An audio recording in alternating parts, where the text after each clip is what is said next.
많은 사람들이 예수를 쫓아가고 많은 사람들이 예수를 믿습니다. 여기 오늘 예배드리러 오신 여러분들도 예수 믿는 사람이지만 또 여러분이 직장에서나 사회에서나 혹은 타지에 가서도 예수 믿는다 하는 사람들을 많이 만나실 수 있을 겁니다.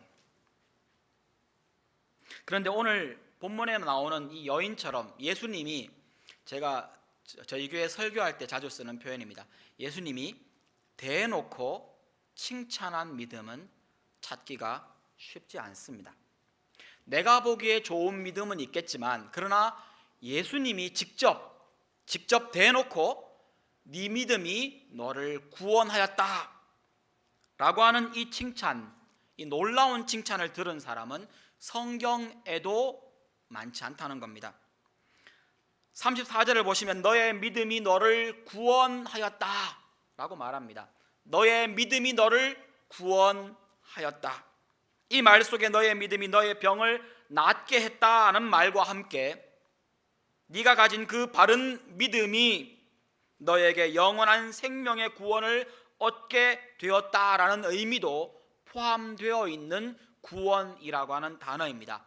병만 나은 것이 아니라 그에게는 영원한 생명을 얻게, 그렇게 이룰 수 있는 믿음을 이 여인이 가졌다라는 칭찬을 예수님이 그 많은 군중들 앞에서 대놓고 칭찬하고 계십니다.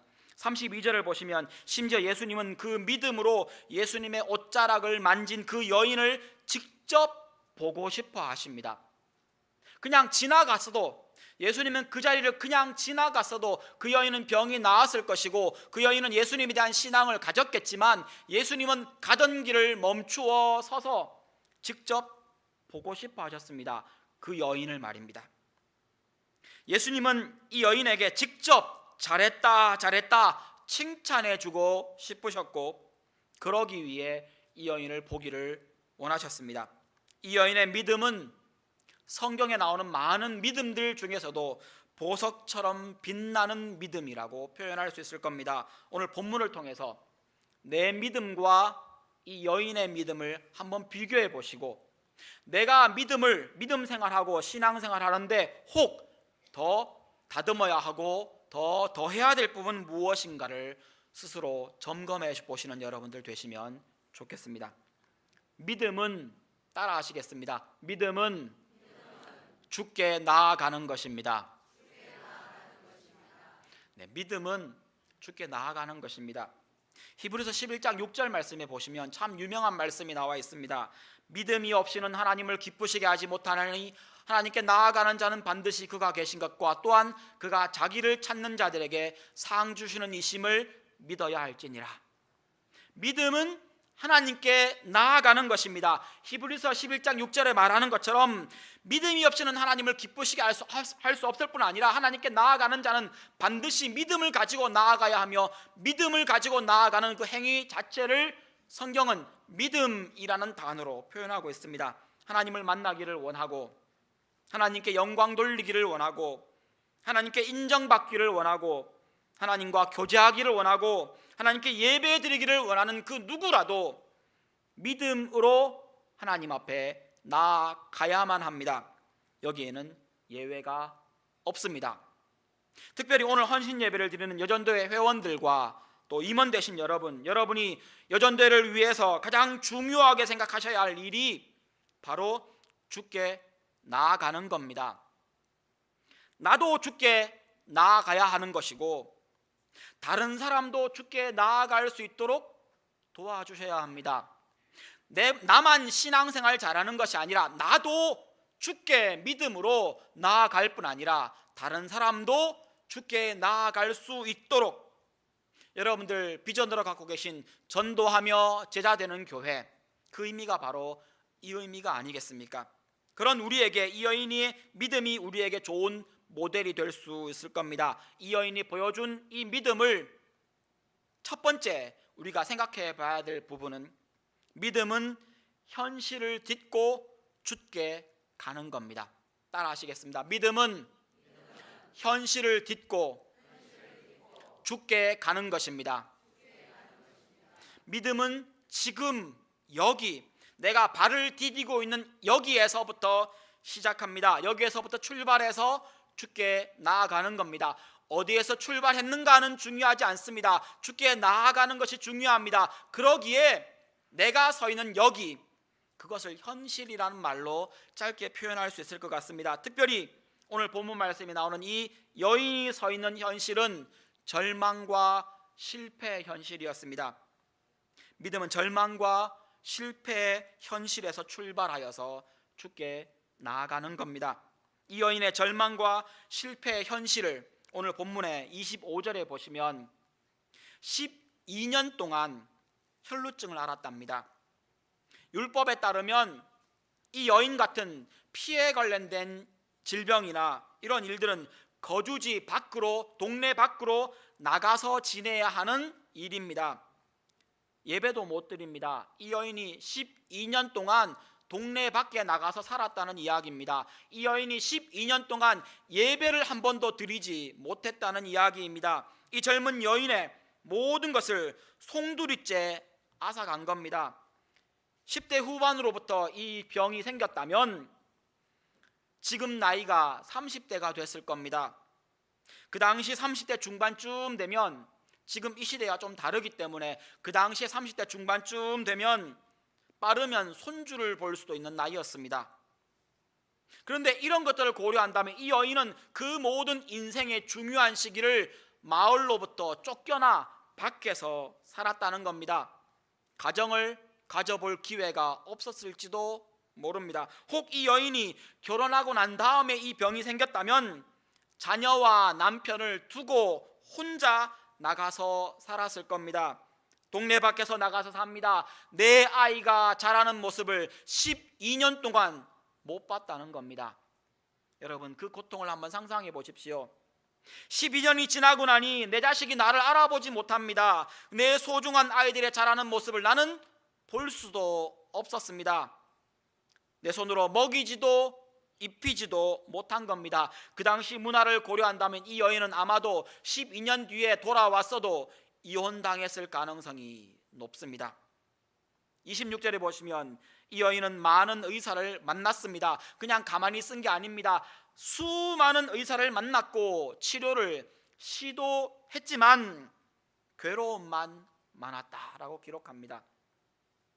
거기다가 그 당시에 치료하는 의사의 수준을 생각한다면 요즘처럼 과학적이고 연구 많이 하고 그렇게 만들어진 의학 기술이 아니라 그냥 이렇게 해보니까 되더라, 일종의 민간요법들을 사용했을 겁니다. 미신적인 방법을 사용했을 겁니다. 그러는 중에 이 여인이 얻은 것은 병은 더 악화되었고 돈은 다 허비했고 모든 것을 잃어버렸습니다. 26절에 특별히 많은 의사에게 괴로움을 받았다라는 이 표현에서 2000년 전의 여러 가지들을 생각해 볼 때 이 치료 과정 중에 이루 말할 수 없는 수치심과 이루 말할 수 없는 고통을 더 많이 받았을 겁니다. 가족도 잃어버리고 내 인생도 잃어버리고 가진 것도 다 잃어버렸습니다. 이 여인이 서 있는 현실입니다. 그 당시의 병은 신의 저주라고 하는 생각들을 하던 시대였습니다. 어떤 사람이 병에 걸리면 이건 하나님이 벌을 내리신 거야 라고 생각하던 시대였기에 이 여인이 12년 동안 고생하며 병 낫기를 구하며 하나님 앞에 나아가고 기도했겠지만 12년 동안 이 병을 가지고 있는 이 여인의 마음속에는 하나님이 나를 버리셨구나 라는 생각을 가질 만한 상황입니다. 스스로에게 이렇게 생각했을 겁니다. 나는 부정한 여자야. 나는 더러워. 나는 동네 안으로도 들어갈 수 없어. 나는 내 자식도 볼 수 없어. 나는 내 가족으로부터 버림받은 사람이야. 사람뿐 아니라 나는 하나님으로부터도 버림받은 사람이야 라는 생각을 이 여인이 했을 것입니다. 절망, 실패, 좌절, 이것이 이 여인의 현실입니다. 러시아에서 실제로 있었던 실화의 이야기입니다. 철도국에서 일하는 한 노동자가, 한 직원이 기차에 붙어 있는 화물차의 냉동고에 들어가서 일을 하게 됩니다. 냉동고 안으로 물건을 들고 들어갔는데 철컥 하는 소리가 뒤에서 들립니다. 뒤를 돌아보니 문이 잠겨버린 겁니다. 냉동고 안은 깜깜했을 뿐 아니라 서늘했습니다. 놀라고 당황한 이 일꾼 청년은 안에서 문을 열어보려고 몇 시간 시도해 보고 소리도 질러봅니다. 아무런 소용이 없었습니다. 절망합니다. 그리고 그 냉장고 벽에 유서를 기록합니다. 그 내용이 이런 내용입니다. 점점 몸이 차가워진다. 그래도 기다리는 수밖에 없다. 점점 내 몸이 얼어가고 있다는 것을 느낄 수 있다. 나는 이제 몽롱해진다. 아마도 이것이 나의 마지막일런지도 모른다. 이틀쯤 뒤에 다른 직원들이 그 냉동고 화물칸을 열었을 때 그 사람은 시체가 되어 있었습니다. 그런데 놀라운 사실은 그 냉동고 화물차가 오래전부터 고장이어서 그 안에 공기도 충분했으며 실제로 냉동고가 기능을 발휘하지 않고 있었다는 겁니다. 실내 온도는 13도씨쯤 되었고 약간 쌀쌀한 정도의 온도입니다. 그리고 그 화물칸 안에는 먹을 것도 풍부했습니다. 그 청년을 죽게 만든 것은 그 냉동고 안에 차가운 공기가 아니라 청년 마음 속에 있던 절망이었습니다. 그래서 유명한 한 철학자가 말하기를 죽음에 이르는 병, 절망을 죽음에 이르는 병이라고 부르는 겁니다. 이 여인이 서 있는 현실, 그 자리가 바로 절망의 자리였습니다. 실패의 자리였습니다. 그런데 그 여인은 거기서부터 시작해서 죽게 나아간 겁니다. 그래서 보석처럼 빛나는 칭찬받는 믿음의 소유자가 된 것입니다. 여러분이 서 계신 바로 그 자리, 거기서부터 시작하십시오. 그 자리가 실패의 자리입니까? 그 자리가 절망의 자리입니까? 해봤지만 안 됐다라고 자포자기하며 앉아 계신 바로 그 자리에서 일어서서 죽게 나아가는 것이 믿음입니다. 그 현실에서 죽게 나아가는 것, 그 현실이 무엇이든 어디이든 그 자리에서 일어서서 죽게 나아가는 것이 믿음입니다. 27절에 보시면 그녀가 절망에서 나올 수 있었던 것은 소문을 들었기 때문이랍니다. 예수의 소문을 듣고 예수께 나아간 겁니다. 우리 모두 처음은 그랬습니다. 큰 희망을 가지지 않았을지도 모릅니다. 우리가 전도하는 사람들도 그렇습니다. 그가 그냥 예수 소문 듣고 거기서부터 죽게 나오는 것이 그들의 믿음의 여정의 시작이 될 것입니다. 가족 부양하는 것이 버겁고 힘드십니까? 가장으로서 얼마나 어깨가 무거우십니까? 자녀 양육하는 것이 너무 힘드십니까? 여러분의 상관이나 사장님이 나쁜 사람입니까? 실패하셨습니까? 직장을 잃으셨습니까? 지금 그 자리에서 죽게 나아가십시오. 그것이 믿음입니다. 열심히 노력하고 최선을 다했는데 원하는 곳에 떨어졌습니까? 내 머리가 나쁜 것이 절망스러우십니까? 지금 만나고 있는 그 어려움을 헤쳐나갈 방법을 도저히 찾을 수가 없습니까? 좌절하셔 주저앉아 계십니까? 지금 바로 그 자리에서 서서 죽게 나아가는 것이 믿음입니다. 자기 자신의 모습에 실망하셨습니까? 내가 너무 자주 화를 내는 것 같고 사랑하는 사람에게 깊은 상처를 주고 있는 나의 부족함과 모난 성격 때문에 화를 내고 계십니까? 지금 그 자리에서 죽게 나아가는 것이 믿음입니다. 예수 믿고 교회에 열심히 다니고 있지만 아직 술, 담배 못 끊으셨습니까? 도박 때문에, 인터넷 때문에, 중독 때문에 힘들어서 나뿐 아니라 가족도 힘든 경험을 하고 있습니까? 의지가 부족하고 능력이 부족하고 낙담하고 계십니까? 지금 그 자리에서 주께 나아가는 것이 믿음입니다. 보석처럼 빛나는 이 여인의 믿음을 통해서 우리가 확인할 수 있는 두 번째는 따라 하시겠습니다. 믿음은 장애물을 넘어 주께 나아가는 것입니다. 여인이 넘어가야 했던 장애물은 한두 가지가 아니었습니다. 21절에 보시면 큰 무리가 예수님 주변에 몰려들었다라고 말합니다. 사람이 엄청 많았습니다.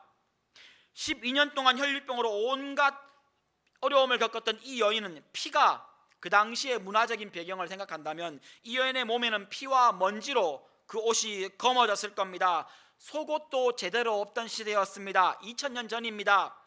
그 시대에서는 그 여인의 병이라면 몸에서 악취가 났을 수도 있습니다. 오랜 병으로 들판에서 자고 뜨거운 햇빛을 견디느라고 이 여인은 예뻤을 리가 만무합니다. 무엇보다 가장 큰 장애물은 그 당시 자기 스스로를 정결하다고 말하는 많은 군중들 속을 뚫고 지나가야 했다는 겁니다. 자기들은 깨끗하고 거룩한 사람이라고 생각하고 있는 그 무리들의 대부분은 남자들입니다. 그 사이를 한 여인이 질병을 가져 동네 밖으로 쫓겨난 그 여인이 자기가 입고 있는 그 누더기 같은 옷을 걸치고 몸을 가리며 혹 나를 알아볼까 봐 얼굴까지 가리며 그 무리를 뚫고 지나갑니다. 그 장애물을 뚫고 지나가는 것이 믿음이라는 겁니다. 이 여인이 혈루증을 가지고 있으면서 성내로 들어와서 무리 중에 섞여서 자기들과 옷깃을 보비며 지나갔다.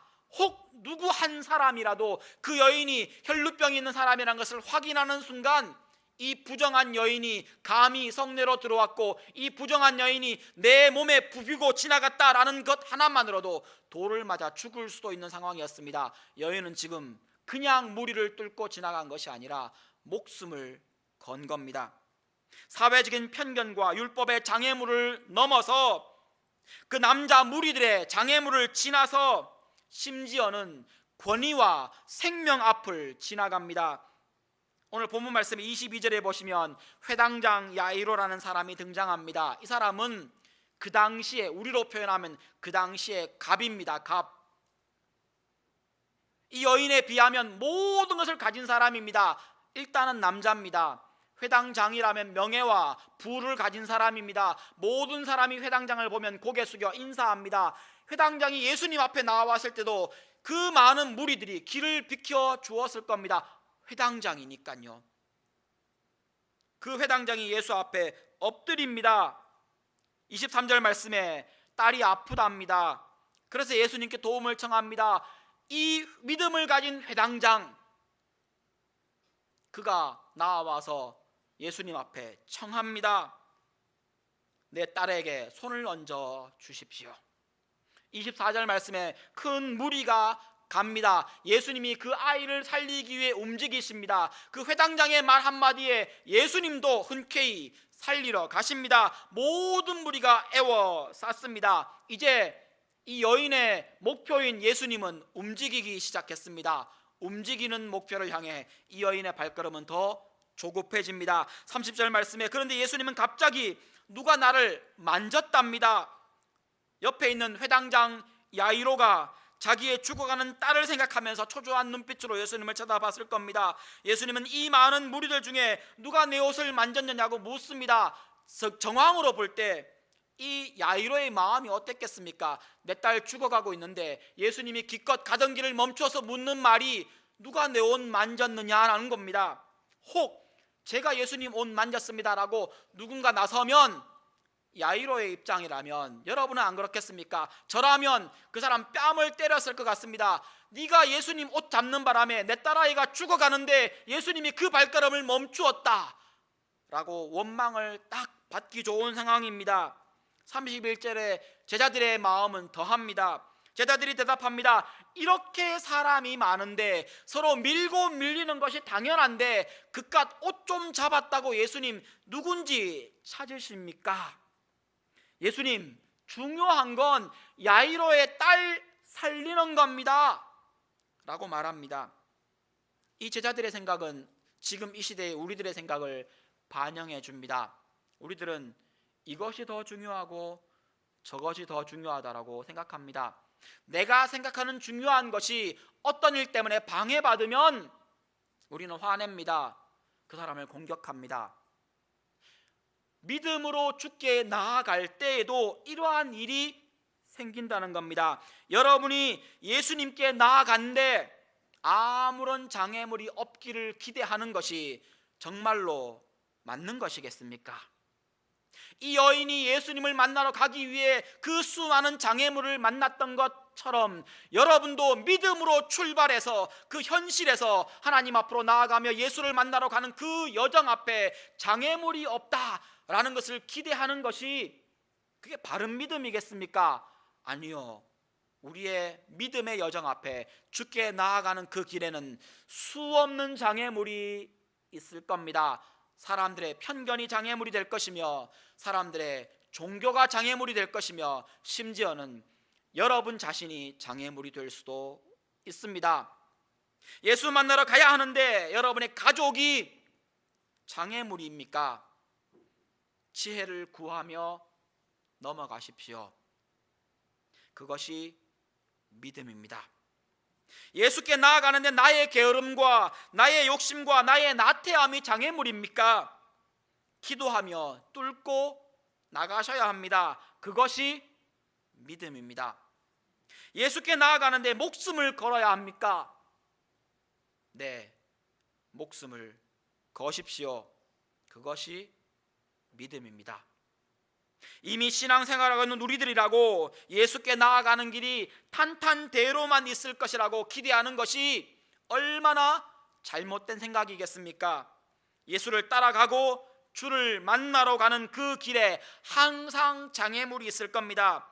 여전도에 임원 되시는 여러분이 일을 하실 때마다 장애물 안 만나고 모든 것이 순조롭게 진행될 것이라고 기대하는 것 자체가 신앙이 아닙니다. 예수께 나아가는 믿음의 여정 앞에는 항상 장애물이 있을 겁니다. 그때 그 장애물을 뚫고 지나가는 용기가 믿음입니다. 보석처럼 빛나는 이 여인을 통해서 우리가 생각해 봐야 되는 세 번째 메시지는 이것입니다. 같이 한번 따라 하십니다. 믿음은 행동으로 주께 가는 것입니다. 우리가 살펴보고 있는 것처럼 12년 동안 혈류병으로 고통을 받고 있던 이 여인이 예수께 나아가는 것은 믿음이라는 단어로만 설명해 줄 수 있는 행동입니다. 27절에 보면 이름도 알 수 없는 이 여인이 예수의 소문을 듣고 무리 가운데 끼어 들어갑니다. 예수님 옷자락에 손을 댑니다. 이 여자가 예수님의 소문을 듣고 그냥 가만히 있었던 게 아니라는 겁니다. 몸을 움직여서 갔습니다. 내가 예수의 옷에만 손을 대어도 28절입니다. 구원을 받으리라. 이렇게 생각했다는 겁니다. 생각만 했습니까? 생각만 했으면 믿음이 아닙니다. 생각하고 그 몸이 움직였다는 겁니다.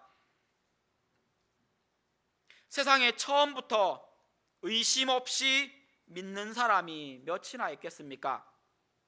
처음부터 두려움 없이 믿음으로 행동으로 바로 옮기는 사람이 몇이나 있겠습니까? 우리처럼 평범한 사람들은 의심하면서 나아가는 것이 당연합니다. 그런데 의심하느라 행동하지 못하고 움직이지 못함으로 그 믿음을 표현할 기회조차 잃어버리더라는 겁니다. 이 손을 대면 내가 나을 것이다 라는 마음이 나의 작은 손을 움직일 때 그 믿음이 산을 움직일 수 있습니다. 게다시만한 작은 믿음이 산을 옮기는 것보다 더 어려운 것이 있습니다. 그것은 내 마음 속에 있는 믿음이 내 몸을 움직이는 겁니다. 경험하고 계시지 않습니까? 믿는다 입으로 얼마든지 말할 수 있지만 믿는다는 것을 행동으로 옮기는 것이 얼마나 힘든지 말입니다. 내 믿음이 내 몸을 움직일 수 없다면 내 믿음은 산도 움직일 수 없습니다. 만약 내 믿음이 내 몸을 움직여 행동할 수 있다면 그 믿음은 산도 움직일 수 있습니다.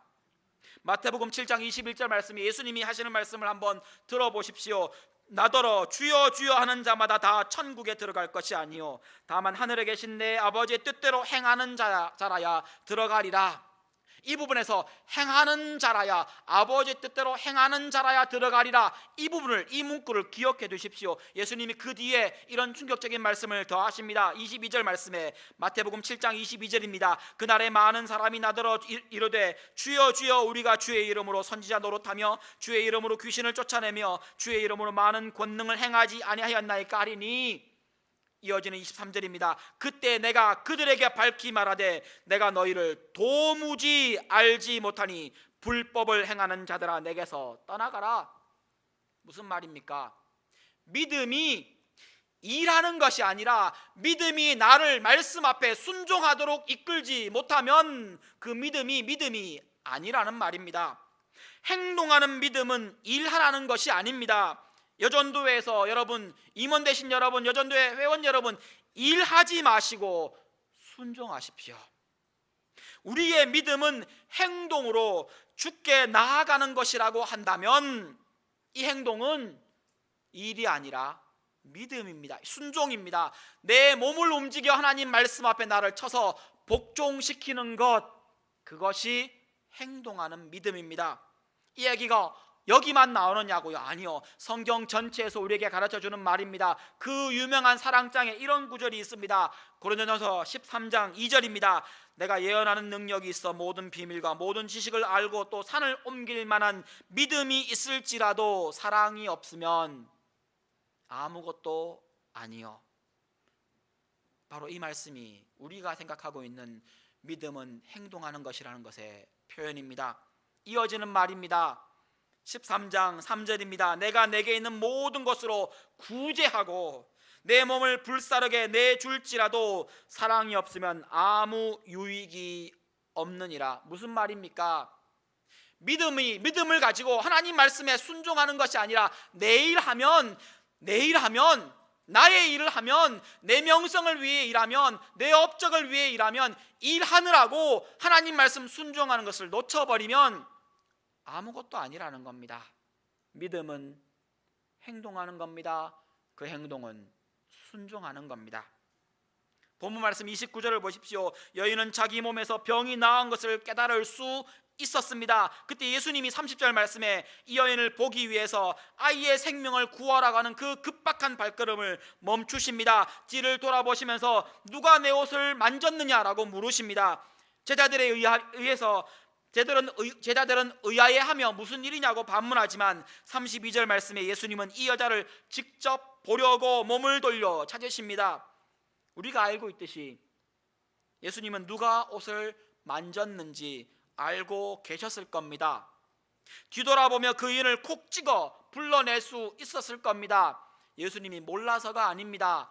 그런데 굳이 예수님이 멈춰서서 누구냐라고 부르시는 것은 이 여인에게 나올 기회를 주시기 위한 것이었습니다. 이 여인의 병이 다 나았다는 것을 그 많은 증인들 앞에서 보여주기 위한 기회를 주시기 위해 예수님은 그 자리에 멈추어 서십니다. 그때 여인이 엎드립니다. 33절 말씀에 두렵고 떨림으로 그 앞에 엎드려 모든 있었던 사실을 아뢰입니다. 두렵고 떨림으로 엎드렸다는 겁니다. 그의 믿음이 한 단계 업그레이드가 되고 있습니다.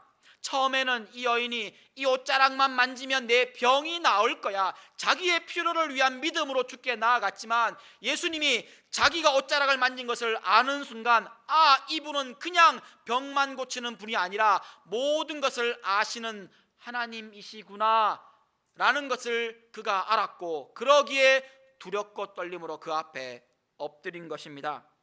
처음에 옷자락을 만질 때에는 병만 고칠 줄 알았지만 이 여인의 믿음은 현실로부터 시작해 장애물을 뛰어넘어 하나님 앞에 행동으로 나아갔던 이 여인의 믿음은 바로 이 자리에서 그 몇 초 안 되는 순간에, 그 몇 분 사이에 아주 성장해 예수님의 칭찬받기에 충분한 믿음에 이른다는 겁니다.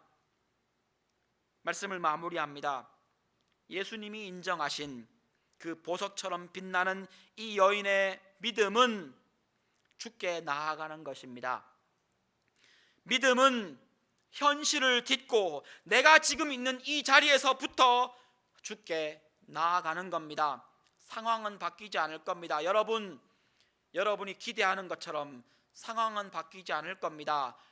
하나님이 여러분에게 기대하시는 것은 그렇다 할지라도 거기서부터 하나님께 나아가는 겁니다.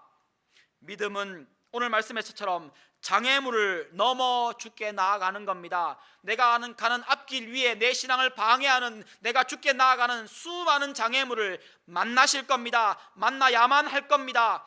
그 장애물을 넘어가는 것이 믿음입니다. 믿음은 행동으로 주께 나아가는 것입니다.